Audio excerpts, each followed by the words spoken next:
បាទសួស្តីបងប្អូនអរគ្នាបាទជួយជាមួយមីនម៉ាកូទៀតហើយដល់តម្រួយបាទ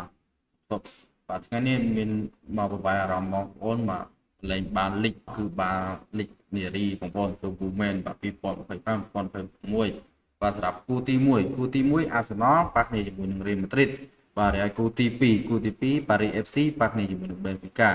តោះបងប្អូនកុំភ្លេចចូលរួមទូទាត់លេងជាមួយមិត្តរបស់គ្នាតែក្រុមពីរនេះក្រុមណាយឈ្នះក្រុមណាហើយនឹងស៊ីគ្នាប្រមាណគ្រាប់កុំភ្លេចទូទាត់លេងក្រោមវីដេអូនេះរបស់គ្នាបាទសម្រាប់បងប្អូនណាឆ្លាញ់ការវិនិយោគបាទចង់តាមដានច្បាប់ថ្មី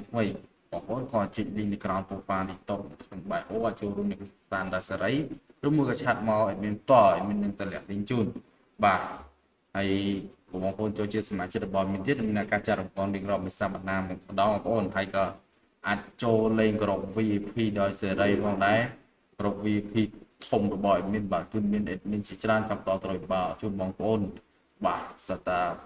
គូពីនេះបងប្អូនចង់លេងមានសុំណែនាំបងប្អូនលេងទៅខាង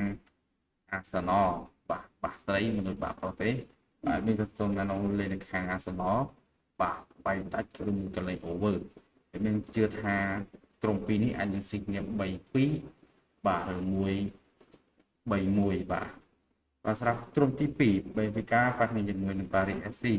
បាទសម្រាប់ក្រុមពីរនេះមានជឿជាក់ថា Paris FC មិនអាចយកឈ្នះលើ Benfica បានទេអញ្ចឹង Paris FC អាចនឹងទ្រោមរបស់ Benfica បាទគឺក្រុមធៀវអញ្ចឹងបងប្អូនឆ្លាញ់តាមមានកំសុំណែនាំហ៊ុនវាយទៅខាង Benfica បងប្អូនគឺវាយតក្របឬមួយវាយឆ្ដាច់នេះក៏ជាបាពីគូដែលមានចែកឲ្យបងប្អូនទេបងប្អូនចង់បានគូបាបន្ថែមមិនចន់ចុចលីងនៅក្រោម profile ឬមួយក៏ឆាតមកមានតបាទមានតម្លាក់គូបាថ្មីជារៀងរាល់ថ្ងៃផងដែរបាទហើយក៏មាន event លេងជារៀងរាល់ថ្ងៃផងដែរបាទ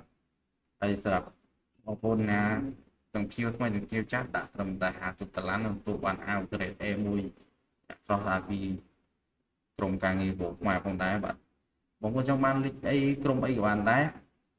មាននឹងធ្វើការ giveaway ជូនផ្សាយទៅដល់ទីកន្លែង